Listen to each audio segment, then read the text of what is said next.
पे फर्जी केसेस किए जा रहे हैं खाली इसलिए कि वो आसपा की जस्टिस के लिए लड़ रहा है। उसके अलावा क्या हो रहा है कि जेल में उस पर हमला हो रहा है, जानलेवा हमला हो रहा है, उसके कल में फ्रैक्चर हुआ है। ये भी पता नहीं चलता, फिर जो लॉयर है इंदिरा जयसिंह उसने इसके बारे में लिखा था, तो मुझे तो वहीं से पता चला कि उसके साथ ऐसा हुआ है और वो हॉस्पिटलाइज भी किया गया था उसके बाद। तो ये कंटिन्यूसली कोशिश की जा रही है कि तालिब हुसैन या जो भी जस्टिस जो आसपा के लिए जो आवाज़ उठाई जाती है उसको दबाया जाए। तो पहले फर्जी केसेस बनाए जा रहे हैं ताकि मतलब अब केस में भी अगर आप देखोगे जो आसपा का केस था उसमें जो की एविडेंस था वो एक बाल का एक हेयर स्ट्रैंड था आसपा का, वो फॉरेंसिक लैब से गायब हो जाता है। मतलब हर तरफ से कोशिश की जाती है कि केस दब जाए कि आसपा को इंसाफ ना मिले। अब उसी लिए हम यहाँ जमा हुए हैं कि जो उस पर कल कातिलाना हमला हुआ परसों, तो उसकी मजम्मत करने के लिए, उसके बारे में बात करने के लिए कि आखिर अगर ऐसा होता रहा तो क्या आसपा को इंसाफ मिलेगा कि नहीं।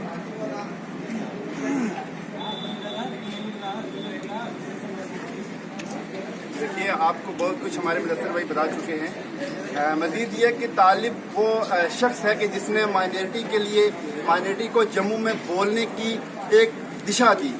तो उसके शुरू से ही तालिब के साथ ऐसा होता हुआ है। लेकिन अनफॉर्चुनेटली उसके लिए बदकिस्मती की बात यह है कि तालिब किसी पॉलिटिकल किसी पार्टी से जुड़ा हुआ नहीं है। अगर कांग्रेस के साथ, नेशनल कॉन्फ्रेंस के साथ और आज अगर किसी पार्टी के साथ वो जुड़ा होता तो जरूर उसके लिए आवाज़ उठती। वो तालिब को मैं 8-9 साल से जानता हूँ। जिस तरह से वो एक एक्टिविस्ट यानी कि रोड पे बैठने वाला और हक मांगने वाला इंसान था, उसके लिए अगर इस तरह का, और आज जो पूरी वर्ल्ड में और हिंदुस्तान में हमारे प्राइम मिनिस्टर जी भी ये कहते हैं कि बेटी बचाओ बेटी पढ़ाओ, आज तालिब ने एक बच्ची के लिए जो है आवाज़ उठाई और उसने क्या किया कि वो बाहर आया और एक जो है अगर माना जाए तो वो पिलर है उस पूरे केस का। तो कहाँ बच्चों को इंसाफ मिलेगा? आप बताइए कि आज कोई मेरे जैसा वहाँ पे खड़ा होकर कहेगा कि भाई मैंने क्या करना है कि मैंने किसी के लिए इंसाफ लड़ना है, किसी बच्ची के लिए इंसाफ लड़ना है, अपनी कम्युनिटी के लिए क्या है कि हक की आवाज़ उठानी है, तो 100 बार सोचना पड़ता है। तो इसलिए हम जो है जो उस पर कार्रवाई की गई उसकी मौलाना आज़ाद नेशनल उर्दू यूनिवर्सिटी के इस स्टूडेंट प्लेटफॉर्म से उसकी कड़ी अल्फाज में मजम्मत करते हैं। और हम जम्मू कश्मीर के गवर्नर साहब को ये गुजारिश करना चाहते हैं कि अगर आप लोग जो है आप लोग जो भी मेंटेनेंस थोड़ा बहुत हमारा वहाँ पे बचा हुआ है, जो लोगों को थोड़ा सा लॉ एंड ऑर्डर पे जो यकीन है, अगर आप सोचें कि उसका बरम जो है बना रहे और कम से कम जो है वहाँ पे हालात ठीक रहें, क्योंकि तालिब एक मामूली शख्स नहीं है। तालिब ने बहुत सारे लोगों को बोलना सिखा दिया है और उसके हक के लिए भी हम सब लोग जो है तैयार हैं, खड़े हैं। और मैं यही कहना चाहूँगा यहाँ से कि तालिब के लिए कम से कम जो है उसको जल्द से जल्द रिहा किया जाए और उस पर जितने भी एलिगेशन हैं, अब यहाँ तक हद तो इस बात की हो गई है कि जो लड़की, जिस लड़की ने उस पर एलिगेशन लगाए हैं, वो लड़की जो है अगर 5-6 साल का बच्चा भी उसकी दोनों वीडियोस को कंपेयर करेगा ना, तो वो दूध का दूध पानी का पानी निकाल लेगा कि कितना सच और कितना झूठ है। तालिब को एक हमारी जम्मू कश्मीर पुलिस में उनकी इज्जत करता हूँ और माननीय को हमारा जो कोर्ट है उसकी भी इज्जत करता हूँ। बात जो है सामने सबके सामने आ गई है, फिर भी तालिब को टारगेट किया जा रहा है। इसको हम हरगिज़ बर्दाश्त नहीं करेंगे और इसके लिए तालिब के लिए हमें जितना भी लड़ना पड़े हम लड़ेंगे। और हम यही यहाँ से यही जो है इस बात को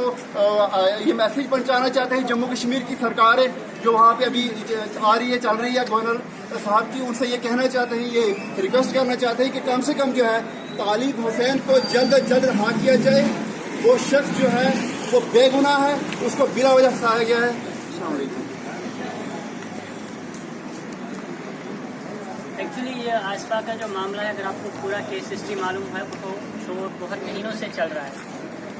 कुछ महीने हो गए जब आपको मालूम होगा कि एक 8 साल बच्ची का रेप हो जाता है एक रसाना फॉरेस्ट में, और उसको इस तरह से पोलराइज किया जा रहा है कि एक इनविजिबल कम्युनिटी जो ट्राइबल कम्युनिटी है उनको डराया जाए और उनको वहाँ से भगाया जाए। और उसके पीछे जो लोग मुलविस थे वो कई सालों से वहाँ पे पोलराइजेशन के काम में मुलविस थे। आसपा का केस इसलिए बहुत ज़्यादा संकीर्ण शक्ल इख्तियार कर दिया क्योंकि आसपा के केस के पीछे जो रेपिस्ट है उनको बचाने के लिए, उनको सपोर्ट करने के लिए पूरी सरकार है। बीजेपी के लोग आपने देखे होंगे झंडे निकाल के उन्हें रेपिस्ट के साथ में वो रोड पे आए, और इसी तरीके से बहुत सारे सरकारी लोग भी उनके साथ पीछे आ गए। इस तरीके से बीजेपी जो है बुरी तरीके से एक्सपोज हो गई है पूरी कंट्री में। लेकिन अब उनको किसी न किसी तरीके से इस केस को टॉपसी टर्वी करना है, उसको अपसाइड डाउन करना है। तो अब क्या कहा जा रहा है, आज मैंने एक न्यूज़ रिपोर्ट पढ़ा तो वहाँ अब ये एलिगेशन है कि तालिब हुसैन ने ही ये सारा कुछ इंजीनियर कर दिया है, यानी उसी ने ये सारा तमाशा रचा है और उसके बाद उसने सारी कम्युनिटी को पोलराइज करने की कोशिश की, यानी जो केस की बुनियाद थी उसको अपसाइड डाउन करके अब वापस तालिब हुसैन पे लगाया गया।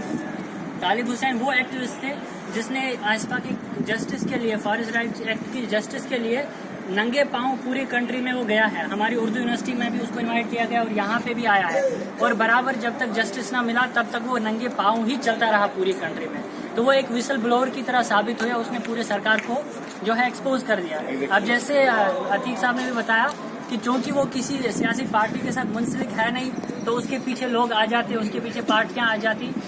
लेकिन वो एक ऐसा बंदा था जिसने स्टूडेंट कम्युनिटीज़ को भी, चाहे यहाँ हो या अलीगढ़ में हो या JNU में हो, मैंने उसकी स्पीचेस सुने हैं, तो हर जगह उन्होंने बोला है कि स्टूडेंट कम्युनिटी को चाहिए कि पॉलिटिकल पार्टी से अलग रहे। वो उसका अपना एक वे था सिविल एक्टिविज्म करने का। तो चूँकि वो किसी पार्टी के साथ मुंसलिक नहीं था इसलिए वो जल्द जो है एक वनरेबल बन गया। उसके पीछे आप कोई सपोर्ट नहीं है, उसके पीछे उसको बचाने के लिए, उसको इन फॉल्स एलिगेशन से निकालने के लिए अगर कोई सपोर्ट है तो वो स्टूडेंट सपोर्ट ही है, क्योंकि स्टूडेंट सपोर्ट ने ही आसपा के केस को पहले ऊपर ट्रिगर किया और पूरे देश के सामने लाया। इसीलिए ये स्टूडेंट कम्युनिटी की जिम्मेदारी है कि जो विसल ब्लोअर इस केस में था उसको सपोर्ट किया जाए, क्योंकि अगर हम इन केसेस में अपना सपोर्ट वापस ले लेते हैं तो इसका बाइस ये बनेगा कि कल को कोई भी इंसाफ के लिए आगे नहीं आएगा, क्योंकि हर किसी को ये डर लगेगा कि अगर मैं इंसाफ के लिए आगे आ जाता हूँ कल को मुझे भी एक बलि का बकरा बना दिया जाएगा, मुझे भी एक्यूज बना दिया जाएगा और मुझे सलाखों के पीछे लगा दिया जाएगा। तालिब उसके साथ क्या हुआ, उसको अरेस्ट किया गया, उसको रेप चार्जेस लगाए गए, उसको डोमेस्टिक केस चार्ज लगाए गए, उसको डाउरी मांगने का केस लगाया गया और उसको फिर पुलिस में बंद कर दिया गया। पुलिस में उसको टार्चर कर दिया गया और उसका सर जो है वो फट गया, क्योंकि उनके लॉयर जो है इंदिरा जय सिंह, तो उन्होंने इस बात को हाईलाइट किया था और उसको एक्चुअली असैसिनेट करने की ये एक प्री प्लान स्ट्रेटजी है। उसको असैसिनेट करने के लिए उसको पुलिस स्टेशन में मारा गया और बाद में बताया गया कि नहीं जी इसने सुसाइड अटेम्प्ट किया था, यानी कि पुलिस ने उसको मारा और फिर ये बयान दिया कि इसने सुसाइड अटेम्प्ट किया। तो बात ये जाहिर होती है कि अगर उसको कल मारा जाएगा तो ये बताया जाएगा कि इसने सुसाइड अटेम्प्ट किया, क्योंकि उस पर अब सुसाइड का भी चार्ज है। तो इससे आपको बात पता चलती है कि किस तरीके से उस पूरे मसले को पोलराइज कर दिया गया, पहले हिंदू मुस्लिम कम्युनिटीज़ में और फिर अब इसको एक पूरी कंट्री का मसला बना दिया गया। बीजेपी वर्सेस बीजेपी पूरा रेपिस्ट्स के सपोर्ट में आ जाती है। हर जगह आपने देखा होगा पूरी कंट्री में आसपा केस के साथ साथ और कई केसेस हो गए यूपी में, उसमें भी बीजेपी लोग सपोर्ट करने के लिए आए। बीजेपी ने अभी अपना ट्रेंड ही बना दिया है कि चाहे फिर वो काउ किलिंग्स वाले मसले हों, लिंचिंग वाले मसले जो पूरी कंट्री में आजकल चल रहे हैं, तो उसके पीछे जो सियासी इंजीनियरिंग है पूरी बीजेपी की चल रही है, क्योंकि उनकी सियासत अब इसी पे चल रही है। अब वो पूरी कोशिश कर रहे होंगे कि इसको जितना ज़्यादा हो सके इलेक्शन के नज़दीक आने के टाइम पे जितना ज़्यादा पोलराइज किया जा सकता है उतना ज़्यादा वोट बैंक बटोर लिया जा सकता है। कि उनको ये परवाह नहीं है कि कम्युनिटीज़ को क्या हो रहा है, जो मार्जिनलाइज्ड कम्युनिटीज़ है उनको क्या हो रहा है, उनके राइट्स के लिए क्या हो रहा है। उनको यही फिक्र है कि हम दोबारा किस तरीके से पावर में आ जाएं। तो जिस केस को हम इस टाइम तालिब की हैसियत में देख रहे हैं वो एक सिंपल मामला नहीं है, वो पूरा एक लोकल और नेशनल मसला है। इसलिए मैं कहता हूँ कि अगर हमें तालिब हुसैन को बचाना है तो हमें उसके लिए आवाज़ ज़रूर उठानी चाहिए, और उठानी ज़रूरी इसलिए भी है क्योंकि वो एक वाहिद शख्स थे जो पूरी कंट्री को आसपा के केस मालूम नहीं था और ये इतना संगीन था। उस टाइम वो अकेले थे जिसने हंगर स्ट्राइक किया था और हंगर स्ट्राइक के बाद पूरे कंट्री में लिया था। अगर हम अपना सपोर्ट उसको वापस ले लेते हैं, उसको सपोर्ट नहीं करते हैं, उनको एनकरेज नहीं करते हैं, और जो भी बाकी लोग जो समाज में काम करते हैं, समाज की नाइंसाफियों पे बात करते हैं, अगर हम उनके पीछे बैकबोन की तरह उनके सपोर्ट में नहीं आ जाते हैं तो हम अपने ही समाजी ढांचे को कमज़ोर कर रहे हैं। हम अपने ही अंदर जो समाजी हुकूक के लिए बात करने वाले लोग हैं हम उन्हीं की वॉइस को कमज़ोर कर रहे हैं। तो इसलिए हमें तमाम उन वॉइसेस को स्ट्रेंथन करने की कोशिश करनी चाहिए जो समाज के लिए लड़ रहे हों, समाज की जो मार्जिनलाइज्ड तबके हैं उनके हुकूक के लिए जो आवाज़ उठा रहे हों, हमें भी उनका सपोर्ट करना चाहिए। तो इसीलिए हमने आज ये सॉलिडारिटी गैदरिंग रखी थी कि हम अपनी तरीके से अपने स्टूडेंट फोरम की तरफ से उनको सॉलिडारिटी पेश करते हैं और हम अपना अज़म देते हैं कि जिस तरह हमने आसपा के केस में पूरी यूनिवर्सिटी ने लड़ा था, तमाम मुल्कों की इस कंट्री के मुख्तलिफ यूनिवर्सिटीज़ ने जिस तरह उस केस पे लड़ा था, इसी तरीके से हम उसके इंसाफ के लिए भी लड़ेंगे और उसको हरगिज़ हम किसी भी वेंजेंस का शिकार नहीं होने देंगे। और जितना हमारा बस चलता है उतना हम उसके लिए आवाज़ खड़ी करेंगे, पूरी कंट्री में करेंगे और हमें ज़रूरत पड़ी तो हम वहाँ जाके भी उनको सपोर्ट करेंगे। यही बात आप तक पहुँचाएंगे। आपका शुक्रिया।